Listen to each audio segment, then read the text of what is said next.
This happened while I was attached to a Marine unit over in the Philippines during a joint training exercise. I don't want to say exactly where or when it happened in fear of getting into trouble, even all of this time later. I know that most of what happened at the post that I served at was classified, and we were basically sworn to silence. I still don't really know the half of it, aside from what I saw with my own two eyes. I had to relive it again and again and again, telling my superiors every single last detail and writing up reports. It still haunts me, that feeling that I could have done more. Anyway, like I said, this happened quite a few years ago. Based in the Philippines, we were obviously not in an active combat zone. We were just out there helping to man a temporary observation post up in the hills. We had another group carrying out field training exercises and other bits of training just a few clicks away. If I'm being honest, it was one of the easiest positions I've ever held in the military, right up until it just wasn't anymore. I would be sat up on my post, sometimes well into the night. There were valleys I would have to watch through binoculars and thermals that were pretty far away. Then in front of us you had the thick forest cover and that kind of stuff. My job was just to report anything unusual, which for the most part was nothing at all. You'd occasionally get the stray wanderer, but that was pretty rare. Most people kind of knew the deal and knew to stay away from around here. Sometimes crazy hikers would end up lost and out this far, and we would have to intervene and steer them on the right course. We'd never had actual trouble. There were only around 8 of us stationed there, minus our CL, so 9 in total. 2 of us were on loan from the Philippines since they knew the area better than anyone else. We were miles out from anything. The nearest village was probably an hour away on foot. We'd been told some stories from people living in the nearby villages. They would usually be told to our Filipino buddies and then translated along to us. Just the usual folklore stuff of ghouls and goblins that come knocking in the night. It didn't really scare me. I remember an old man who dropped off some supplies for us told us a story about people going missing around where we were after dark. He said that anyone caught up here when the sun went down would be drawn away and would never, ever return. He said that he'd seen lights late at night on the far horizon. He said that they had found old clothes weeks later before. Again, it was just an old tale. The first few days were completely uneventful. So, most nights I would end up on night watch with usually 2 other guys, depending on duties and rotations. I would usually spend most of the night on lookout before being switched over and getting a little bit of sleep before my duties in the morning. Fast forward to the night that all of this started. I was just chatting to 2 guys who were on watch with me. I will call them Jake and Bradley, but they are not their real names, by the way. The night was mostly pretty quiet, and we had gotten into a bit of a habit of sneaking closer together and chatting the night away after the first couple of hours when the CO had retired to his quarters and there was no one to breathe down our necks anymore. We would share a cigarette and talk about the day. Sometimes we would even share tales that the locals had told us. Well, Bradley was just talking some shit about a farm a few miles away being raided by something at night. You know, just some tall tale about this tall bat-like creature that can fly. I think it's actually a proper urban legend there too. And then things started getting weird a little while after that, and it was not just my imagination either. With the layout of the outpost, there were thick trees and forest basically on all sides, with our post being able to see over the top of them just a little, but not being able to see actually directly into them, aside from the front of the tree line just a little. I actually noticed this glow coming from the direction of the woods, almost in the very center of them. It was luminous when it looked as if someone had plucked the morning sun straight out of the sky, scrunched it down into a smaller little ball, and then just placed it directly into that forest where we were seeing it right now. It was not lighting the whole place up constantly. I caught a little glimpse of light and turned around, and then there was nothing. But then, just a second later, I saw it again. It was almost pulsing from a really dim color into a full block color that was almost blinding to stare directly at. It truly was like looking directly at the sun, and it gave me all these fuzzy black spots on my eye. This must have happened for a few minutes or so, and we were all freaking out, trying to figure out what was causing this. Our first thoughts were some kind of high-powered flashlight, but I did not know of any that could do that or had that specific color of light. See, the others didn't notice this, but when that glowing orb had gotten to full strength, it was blinding. But as it was dimming down, there was a short window where my eyes would adjust ever so slightly, and I could use that light to see just a little further into the trees than usual. And when I was looking, I could have sworn I saw some kind of shape moving around the inner tree line not too far away from our position. I couldn't make it out fully. The first time that I noticed the thing, it was just standing there. It looked pretty tall, but oddly, it looked pretty wide too. Like its arms or whatever had a pretty long wingspan, and it was holding them outwards as far as they could go. It was just insanely odd. Then I would see the shadow of this thing start to crouch down low, and then the light would be too dim for me to see. Then on the next pulse of that glow, the thing would be in a completely different location. It almost looked as if it was trying to circle the entire perimeter to work out the position properly. I kept seeing it moving each and every time until eventually that glowing stopped, and that orb or whatever it was, we never saw it again. It almost seemed like a distraction. In retrospect, that's the only thing I can think of, because I cannot think of another purpose of that orb. It would have been way too much of a coincidence for it to be completely unrelated.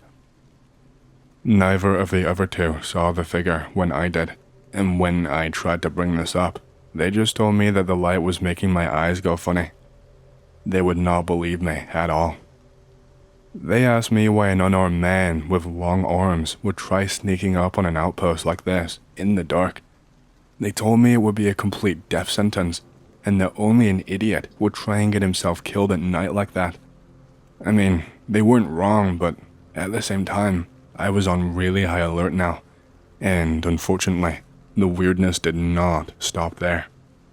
Every so often, I would hear these strange calls coming from all across the tree line that would seem to jump around. One second it would be all the way to the eastern side of the tree line, and then just a minute later, it would be coming from the far western side. It would be impossible for one man to travel a distance like that in such a short amount of time, especially without him making any kind of noise or shaking any trees or bushes or whatever that would draw our attention and make us take notice. But yeah, just every so often, it would be this really sharp whistle that would draw our attention, and then I would feel the air get colder. It felt like a strong wind just suddenly started shifting in our direction, and I would feel the coldness of it slap me in the face, and it hitting my neck really hard and making me shiver. It felt like a wall of cold. I would look around and try and find the source of the whistling, but all I would see was the top of the trees shimmering and shaking. It did not take long for those whistles to turn into calls, and we were all starting to get really pissed off. The calls were so odd. If you've ever heard an owl call, then it sounded kind of like that if you pitched the hoot up just a few octaves and then slowed it down. We would hear this hooting, and then what sounded like someone tapping something heavy on the bark of a tree, almost as if they were knocking. It was obvious that some weird-ass animal was messing with us, and by this point, Jake was done. He started dropping down from the post and told us that he needed to piss, and so he was headed into the woods. We told him that was against protocol, and to just piss close by. He told us he was gonna put a bullet in this thing and then piss on its corpse. This dude was drunk, by the way, really drunk. Jake had a bit of a reputation for it. It was an open secret that he'd struggled with alcoholism ever since he got back from Iraq. But between him having multiple medals and commendations and also having a high-ranking father in the military, RCO and other officers mostly just left him alone. They tried to help him subtly by raiding his stashes when he was not paying attention, making sure he got banned from any local bars. But he would always find a way, and half the time we didn't even know how. He never caused trouble, and he always worked hard. He was the type of person to blindly have your back, no matter the situation, and half the time, it seemed like he was looking for a reason to get killed on your behalf. It still makes me feel sad to think about actually. He was a good man. We could not stop him because he was kicking up a fuss. If we got too loud, then RCO would get involved and he would be forced to do something, and the last thing I wanted was to have ratted on Jake and gotten him tossed out. We could not leave our posts just in case something happened. I tried to convince Bradley to tag along with him, and he eventually gave in. I figured that if I stayed behind, then we would be okay. Bradley promised me that if he got into trouble for deserting his post, that I was going down with him, which made me chuckle. Bradley was assuring Jake he was not following him all the way and was just staying within earshot. Jake was making a stupid joke about Bradley being a peeping Tom. I was still a little bit worried about what I had seen, but I figured that everything would be fine. Everything was absolutely not fine. Literal hours went by, and I was starting to really worry, but I could not exactly just leave my post unmanned. It would not be long before we were supposed to be relieved, and then shit would really hit the fan. Neither of them were responding on the radio. Then I see Bradley just wandering out of the tree line, looking like he was drunk now. He stumbled up to me, and I asked him where the hell he went and why he was not responding. And then I did a double take, and I was like, what the fuck? Where is Jake? You only had one job. Bradley told me he thought Jake had wandered off back here, that he looked everywhere in the woods for him, but that he had disappeared.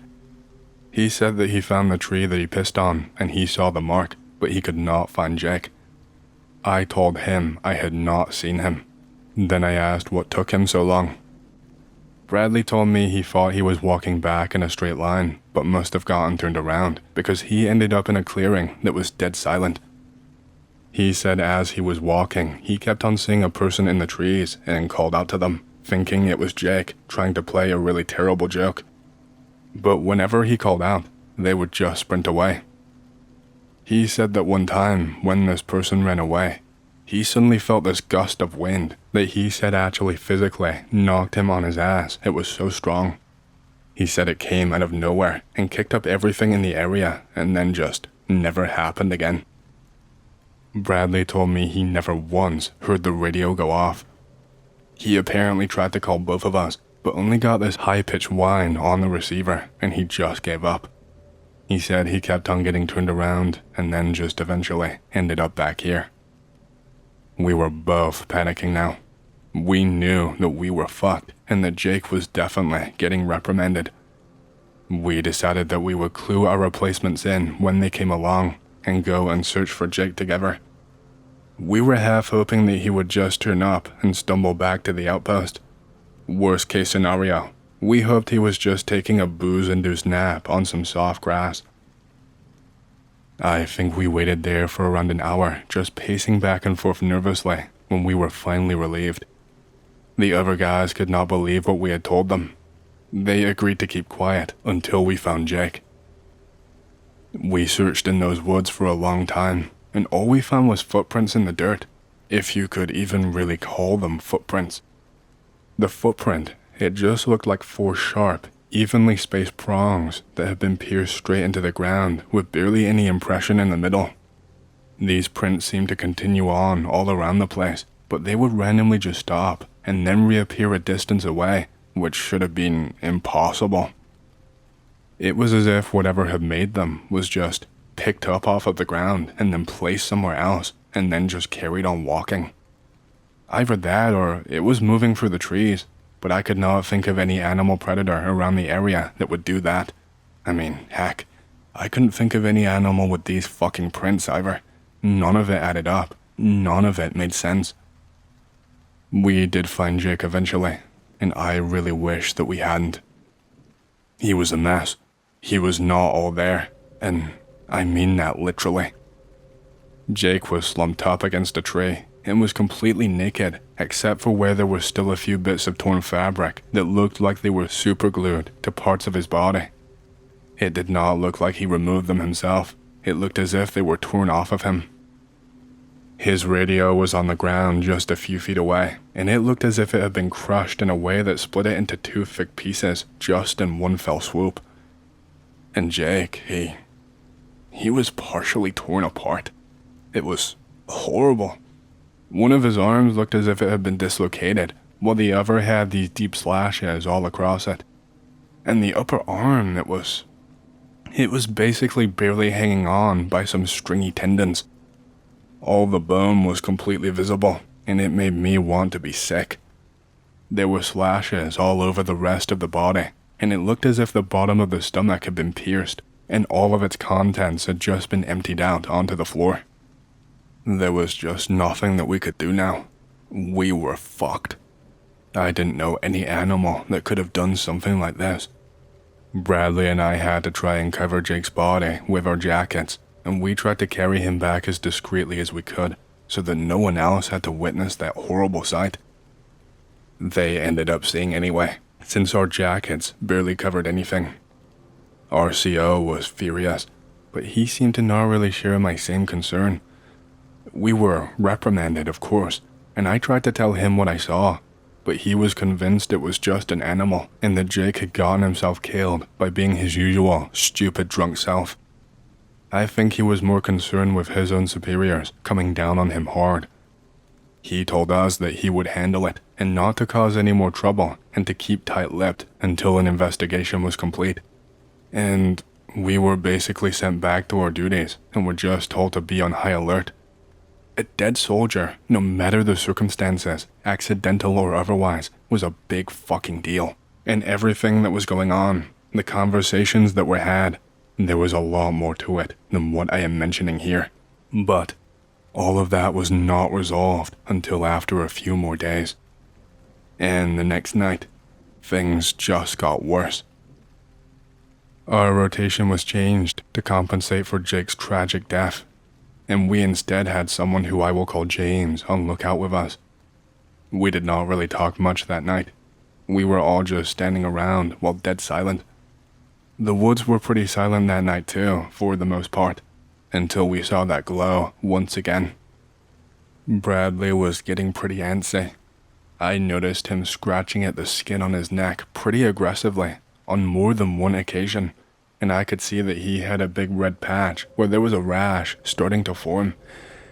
I asked him if he was okay, and I got closer, and I could see that he had a cut across his neck that was long, but pretty shallow, so it looked almost invisible unless you got really close.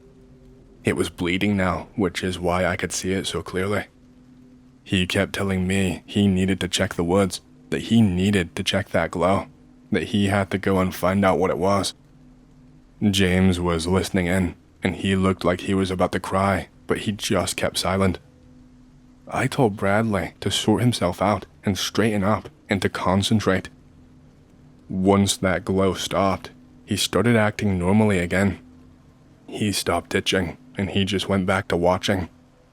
But the next time that glow started up, the stupid asshole practically started to try and climb down from where we were watching from.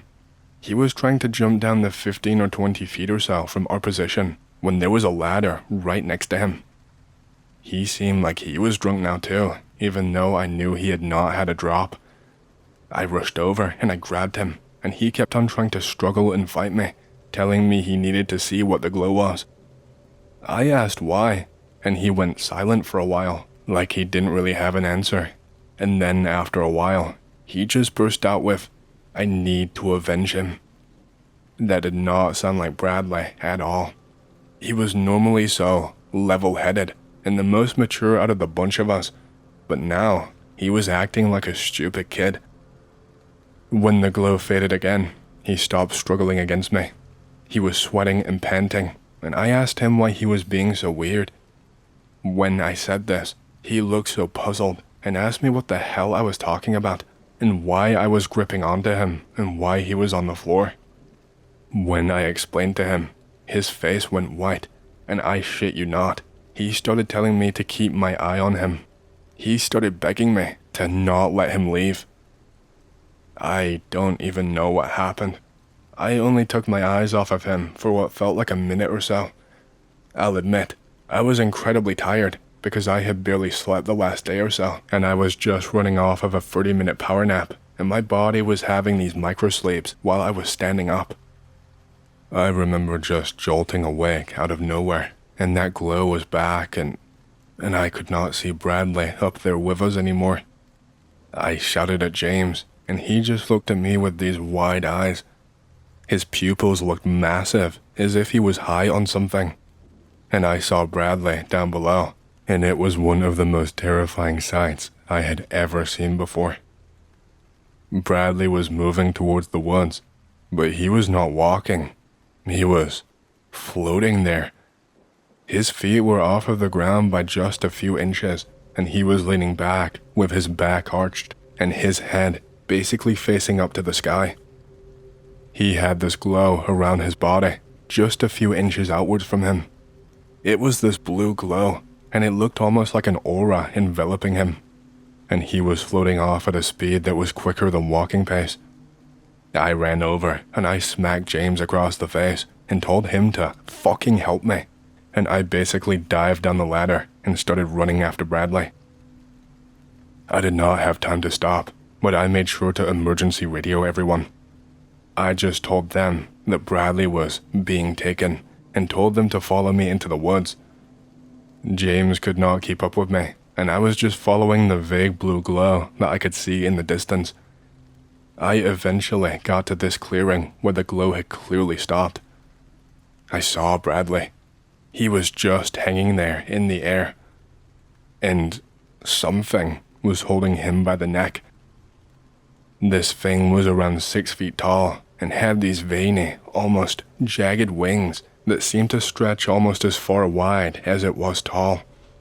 Its face looked like if you enlarged a bat's face and blew it up to match the size of a human head, except that on the top of its head, it was wrinkly and bulging, and it almost looked as if the top of the head was the same kind of texture as a brain and shape, but it was conjoined with the skin and had these bulging veins. I just immediately raised my weapon to fire at this thing, but it moved its wings in front of itself and Bradley quicker than I could even comprehend, and all of a sudden, I was knocked onto my ass and I was not holding my weapon anymore. My vision felt fuzzy, and it felt like I could not think properly. I think maybe I hit my head on something. I could not see my weapon because of the fuzziness, and I just heard Bradley right in front of me, choking, and he was wriggling and struggling while being lifted off of the ground.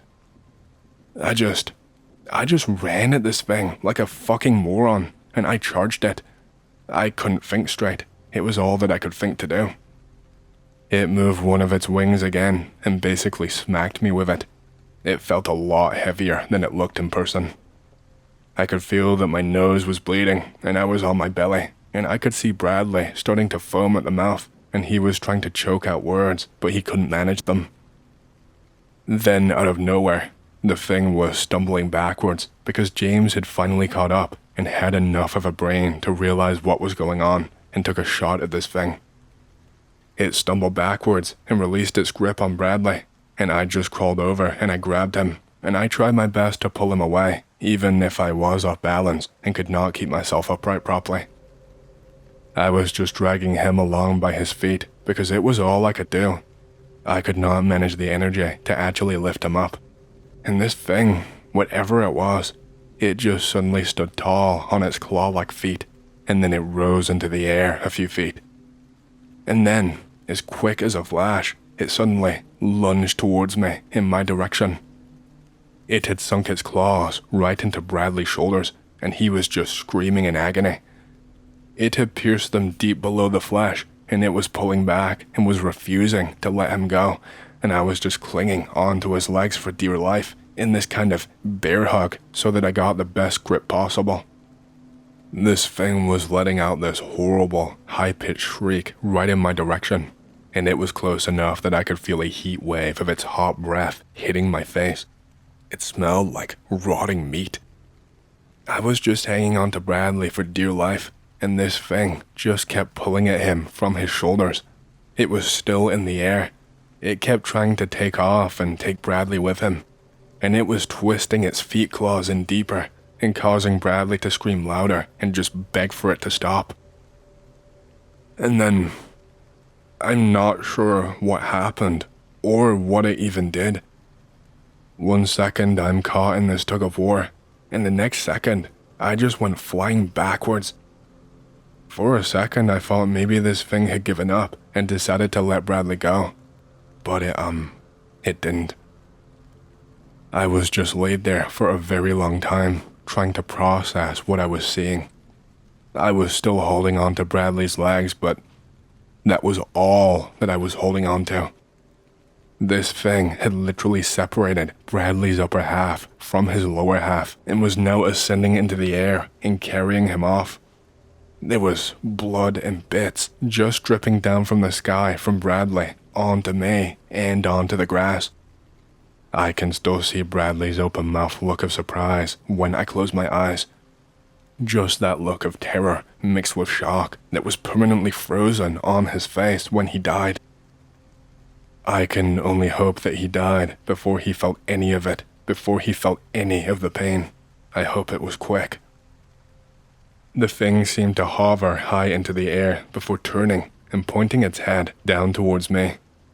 It almost looked as if it was about to swoop down towards me, but it lingered for a second, and then I heard the heavy pounding of footsteps coming from behind me. And then this thing soared off, much further than I could even see, way off into the distance. It was most of the rest of the outpost. It only took a few seconds for the screaming to start when they saw me holding on to just a pair of legs, just barely attached to a waist. The backlash after all of this was something I had not quite seen ever before. I don't really want to go into a lot of it because I don't understand most of it myself. I had endless days of being grilled and not being believed, and then being guilted into sharing the real truth, before the person in front of me very quickly realized I was telling the truth, or at the very least, that I believed what I was telling them. That's what they decided, that I was delusional, that I thought my version of the truth was real. Every single day, it would be psych evaluations, medical examinations, and it would be a new person with a different ranking sitting my ass down in a chair and asking me to tell them things, trying to probe me, trying to catch me out and poke holes in my story. I'd never seen so many people at the outpost at one time before. I think basically the entire camp that was in the nearby area ended up shipped over. We were basically ousted from it, and the entire place was completely overtaken. I don't think that anyone really knew what to do with me. James was a blubbering mess who could not finish a sentence, and so I guess his word was not really taken as credible. And without Bradley, I had no one else who could corroborate my version of events. Jake's death was still officially being treated as an accidental death to an animal due to him being drunk, I think. But this other one, this was not something they could ignore with Bradley. I'd served in the military my entire life. The military had been my entire life goal and my entire life plan. And just like that, in the blink of an eye, my career was gone, and I was shipped home due to being unfit for duty. I don't know the rest of what happened in that place. I don't know if they managed to find that thing that took Jake and Bradley, but I don't think I will ever know. I was actually advised not to share the story with anyone back then, from my own safety, they told me. And I still do not know what the fuck they meant by that. I think it was a subtle threat, and they basically swore me into silence. But yeah, that's all I can really tell you. I wish I could get in contact with some of the people who stayed behind or who cleaned up afterwards, if anyone did stay behind. For all I know, They could have all been packed up and shipped off the very next day. I just wish that I could get Bradley's face out of my head, that haunting face, asking me why I did not save him. I still feel guilty. I still feel like I should have done more, like I could have done more. I have not had a peaceful sleep in many, many years.